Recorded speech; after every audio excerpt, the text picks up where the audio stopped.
Good morning. Today is Tuesday, August the 11th. One of the dangers of Bible study, have you ever thought that there are dangers in Bible study? But one of the dangers of Bible study is thinking that that alone is enough. We don't need to do other things because we're studying our Bibles, we reason. But that's truly a sad conclusion. The instruction that we read in Scripture is not to be an end in itself. The Scripture is simply a guide for us to know what we are to do with life. There's a great temptation to spend all of our time in study.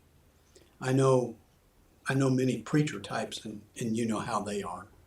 I know many preachers who would be content to spend all day, every day, in their office studying. And in fact, it's rewarding, it's comforting, it's energizing, but it's not enough in itself.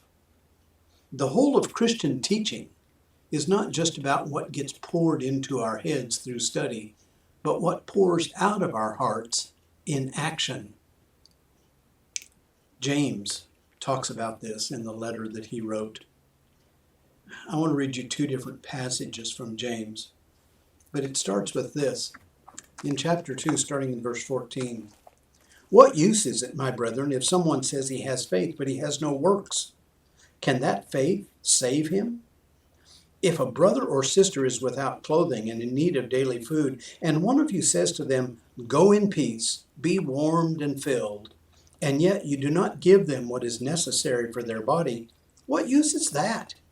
Even so, faith, if it has no works, is dead, being by itself." In the whole world of historic Christian theology, there's a great debate that goes on between faith and works. And there are some that would argue that all that we have to have is the right knowledge in our heads. And yet we see Scripture teaching us so much more than this.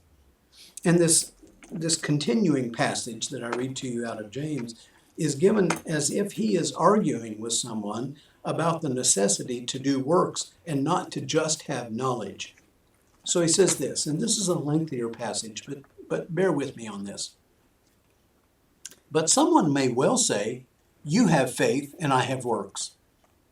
Show me your faith without the works. I will show you my faith by my works. You believe that God is one? You do well. The demons also believe and shudder. But are you willing to recognize, you foolish fellow, that the faith without works is useless? Was not Abraham our father justified by works when he offered up Isaac, his son, on the altar? You see that faith was working with his works, and as a result of the works, faith was perfected." You get that? Faith is perfected in works. "And the scripture was fulfilled, which says, 'And Abraham believed God, and it was reckoned to him as righteousness.' You see that a man is justified by works, and not by faith alone. In the same way was not Rahab the harlot also justified by works when she received the messengers and sent them out by another way? For just as the body without the spirit is dead, so also faith without works is dead." Obviously, James is teaching a responsibility that Christians have that goes well beyond the knowledge that is stored in their heads. He expects Christians to be people of action. Nearly every Christian that I know constantly has this question bouncing around in their heads: what should I be doing? Well, first of all, let me say this should not be a guilt-producing thought. This should be a wonderful starting place for each of us to be people of a living faith, a faith that can be seen by others in the things that we do. So, I want to pose this question for each of us to consider today, starting right now. Here's the question: what can I do today that will be a demonstration of my faith? This is beyond any time that we spend in Bible study or in prayer. Obviously, those things are very important.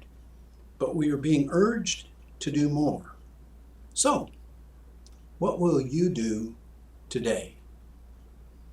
Will you give some encouragement to someone who needs it? Maybe provide food for someone.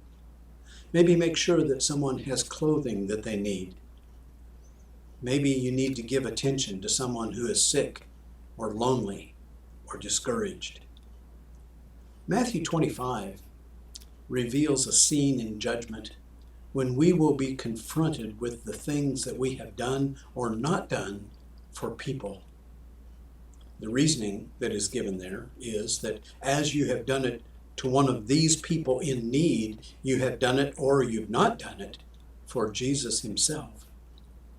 Again, this should not be seen as a burden or as something else that you have to add to your to-do list for the day, but as an honor we have to actually touch someone's life with the love and the kindness of Christ. We are his ambassadors to the world. The old question, what would Jesus do?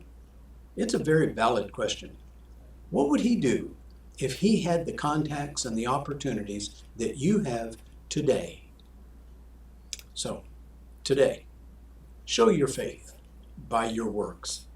Touch someone with the kindness and the love that God has given to you. In Galatians, we read about the fruit of the Spirit. I would urge you, Christian, today, let the fruit of the Spirit be seen in your life, in the things that you actually do, not just in what you think, but in what you do.